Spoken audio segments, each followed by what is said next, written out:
Today, I want to go over how some people will idealize a fantasy version of you.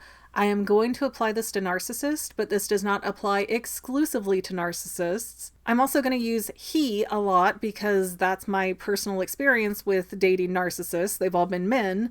However, women can certainly be narcissists as well. If you don't know me, my name's McGann. I am not a medical professional. I am not here to give you any kind of mental health advice, but I have spent my entire life surrounded by narcissists, so I'm kind of like the narcissist whisperer. I'm going to tell you what I've been through, mostly as a story time type of thing, so that hopefully you can relate and see that maybe this is going on for you and you need to stop it. So, when a narcissist doesn't know you very well, they like to treat what they do know as if they have all the pieces to your puzzle. Let's say you're nice to this person at work and you don't really know him, he doesn't really know you, but in his mind, you're so sweet and charming and you're just this angelic figure who would never do him wrong and treat him so right. That is idealizing a fantasy version of you. That's not all of you, that's just what he thinks he knows. However, if you do anything to break that illusion that you are his savior that's going to unconditionally love him,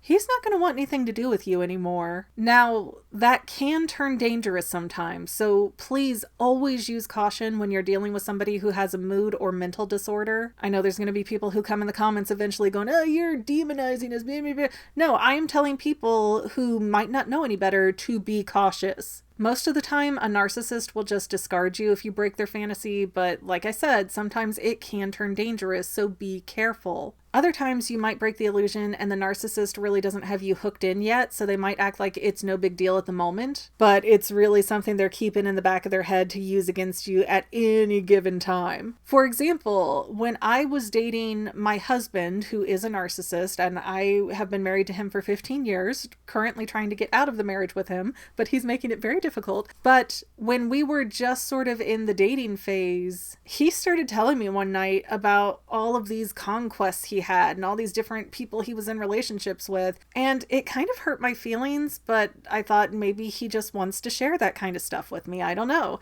So I started trying to tell him some of my past relationships, and I think the first one I ended up bringing up was this guy that I had a one-night stand with years ago, and my then boyfriend's response was like, oh, what? I can't bear to hear that. I can't think of you like that. You're somebody who would have a one-night stand. Oh my goodness. And he acted so hurt and offended over something that had nothing to do with him. And so I'm feeling embarrassed and shamed and humiliated for bringing something up that he himself was talking so freely about. So I learned very quickly to keep my mouth shut about any prior relationships.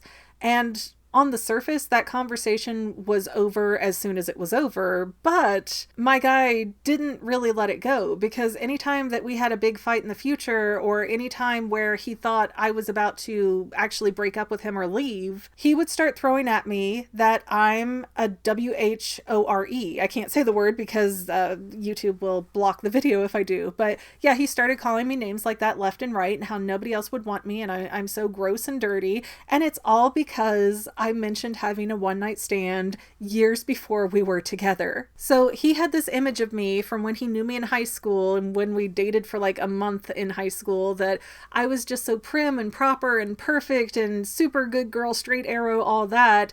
So me challenging that perception for him, it upset him. It gave him sort of a narcissistic injury where she's going to pay for that. She's embarrassed me, or she's proven me wrong, or she has seen something I don't want her to see, or she's been something I don't want her to be. So she is going to pay for that later. And he made sure that I paid for that every chance that he got to use it at me. Now, for my longer story time about this, here's the guy that I was dating. I just got him out of my hair about a week ago. Still having some withdrawal from all the emotional addiction that came with that, but that's a whole different video for a different day. But in this other guy's case, I'd actually known him since the 6th grade. And one day in the 12th grade, he had just sort of randomly turned around within a few days or weeks after breaking up with his girlfriend in class and said to me, I want you to know that I've always been in love with you. And he turned back around and I didn't know what to do or say. So I was just like, good to know. And we left it at that. You know, I was decent friends with his ex and I was seeing somebody else at the time. So I really was not going to be like, oh, yeah, you love me. Let's go off and date. You know, that just wasn't where I was. And I think that embarrassed the guy because he never brought it up again. But there was a point a couple weeks after that where I was doing a presentation in that class and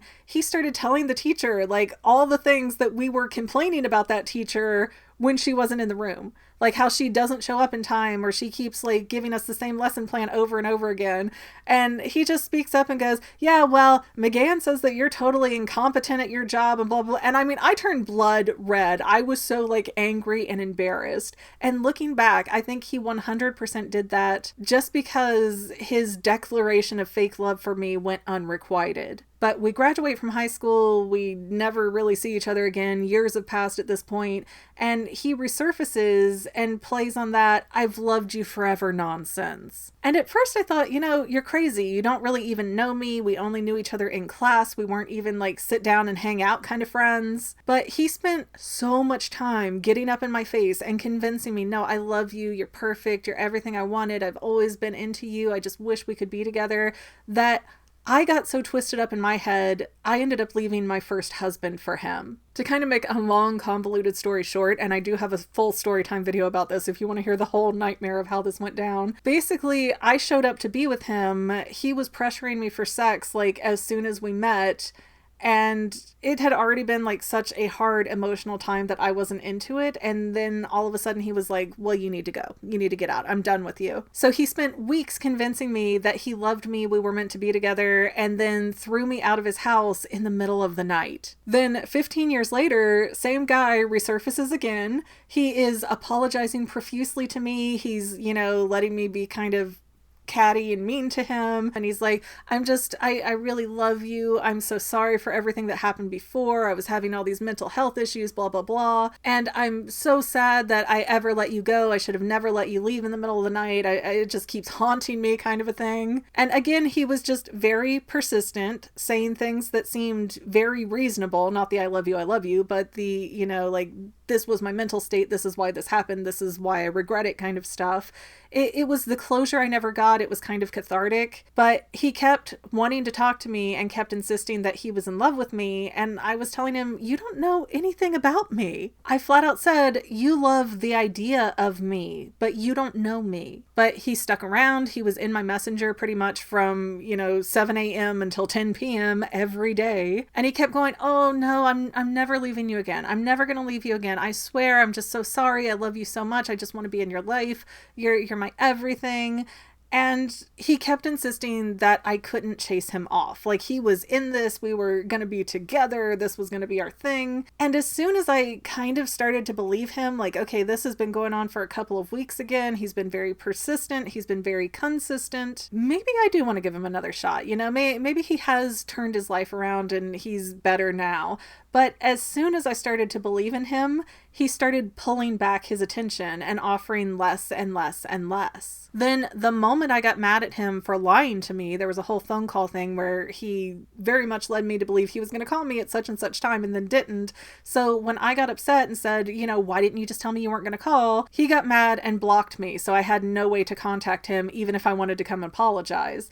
Now, that is where my 2 original Storytime videos end. A month and a half later, this guy resurfaces again, and he's apologizing, and he's saying, like, well, I just started this new job, I didn't have my insurance in, so I wasn't on my Lexapro, and I wasn't really acting myself. And immediately, I was thinking, like, so if you weren't acting yourself, is that why you were telling me, I love you, I love you, I love you all the time? It wasn't serious, it was because you're off your meds. But I didn't say that out loud. I let him keep talking, and he's like, no, I'm never leaving again. I'm so sorry. I just overreacted. I got scared.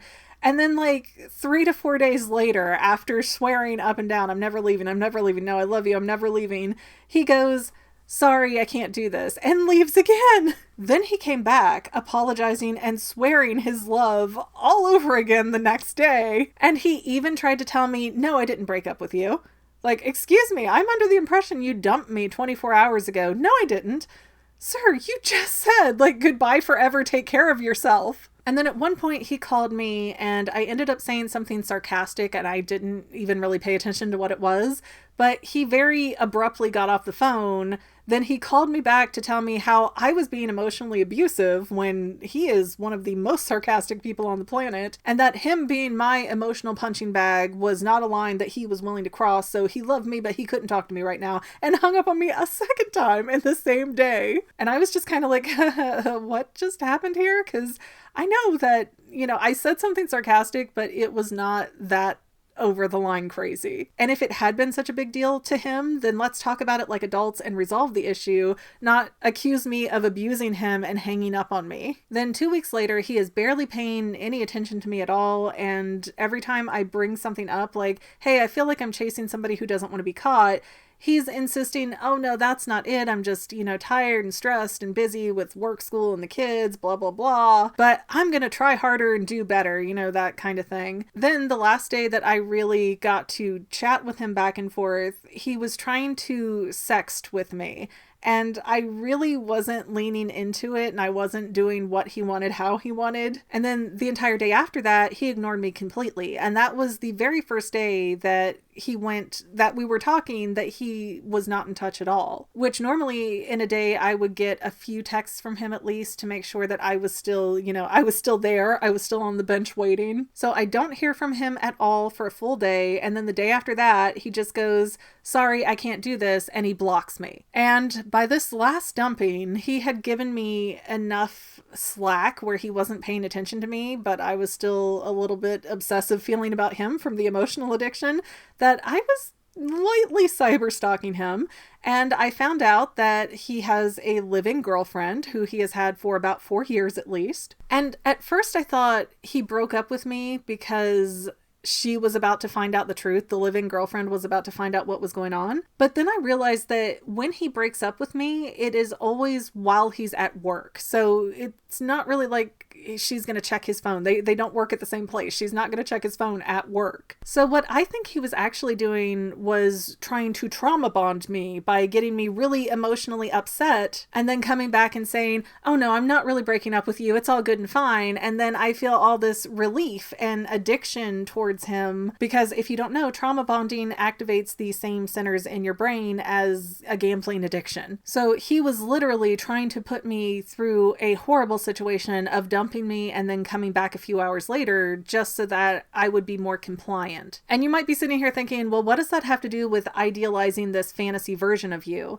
Well, in middle school, I was this good little quiet girl that kind of did what everybody wanted when they wanted. I didn't make a fuss. I didn't complain. I really didn't speak at all. So by abruptly cutting me off and putting me in these emotional highs and lows, it trains me to do what he wants me to do, which is shove me in this box to be this quiet person who doesn't speak up, who doesn't speak out, who doesn't question him or what he's doing, and who's going to be a good little girl with the halo over my head, letting him do and say whatever he pleases. That was the fantasy he had of who I was, and that was the box he kept trying to nudge me into. Because when I was outspoken, when I didn't do what he wanted to do, when I didn't play along the way he wanted to play, I would get shut down. Oh, I'm calling you saying that I love you, and you're not saying I love you too. Well then fine, I gotta get off the phone, click. And now let me call you back because you're still wondering like what the heck happened. And let me tell you how this is your fault and that you're a bad person and I love you though, so I'm the good person, click. It's emotional abuse to control who you are. My only saving grace is that I oftentimes do not react like a neurotypical person in these situations. I've got tons of abuse and abandonment issues, don't get me wrong, but I'm self-aware enough to see the red flags at least. So when somebody comes along and they're trying to yo-yo me with these emotional ups and downs, I tend to get less and less attached to that person instead of more and more attached like many other people do. So I finally got to the point after he broke up with me again, blocked me, I blocked him back, and then not 4 hours later, he was calling my phone trying to convince me to unblock him. But I had already set off Operation Failsafe, where I went to my friend and said, help me stop this. I don't think I can stop myself. If he keeps coming back and apologizing and saying he loves me, I'm going to keep lapping it up. Even if I don't feel as attached, even if I feel more skittish, even if I eventually get sick of it, like I'm sick of it now, like stop me, save me from myself. So my friend offered to go to his girlfriend and send her a message with a bunch of the racy screenshots that I had from chatting with this guy. And the idea was, if his living girlfriend was aware of the situation and they got in some kind of fight over it, I would be less inclined to want to speak to him if he ever showed back up again. And to him, hopefully I would be more trouble than I was worth and he wouldn't want to contact me anymore. And even sitting here recording this right now, I am going through some emotional addiction withdrawal. I would 100% keep chatting with him if he contacted me right now, but I cannot stress to you enough that you should not let any relationship isolate you. Even if the situation is screwed up and your friends are getting mad at you, tell them you don't know how to break free. So please just keep listening so that this toxic person doesn't cut me off from all of reality. And that is something that narcissists love to prey on, is that if you do go and speak up and they manage to reel you back over and over again, pretty soon you're like the boy who cried wolf as the victim. People don't want to hear it. They won't talk to you and you're being eaten alive. So don't isolate yourself. If you are the friend of somebody who is a victim, don't get so frustrated that you isolate them. I understand you might need to walk away from a situation or say, I need a break, or say, you're just not listening. It's frustrating me. I understand that. I've been on both sides of this issue, but just don't isolate people. Don't let yourself get isolated. And remember, always put yourself first, because a narcissist is always going to put themselves first. So do what's best for you. And again, I know I sound like such a hypocrite saying that because I'm still in all of these narcissistic relationships all over the place. But I guess if I can't save myself, at least I can try to help save some of you, because the addiction is real and it is strong and it is very difficult to break free of, especially when the narcissist is being nice to you. And yeah, I can't excuse it. I can't excuse it. I am still married to the narcissist. I still talk to my narcissistic mother. I would still talk to the narcissistic guy I was trying to see because I'm trying to get out of the marriage. It's... So I agree. I am a mess, but I see that I am a mess. And if I can help somebody else untangle their web of nonsense, then that's the best I can hope to do at this point. Those who can't do, teach.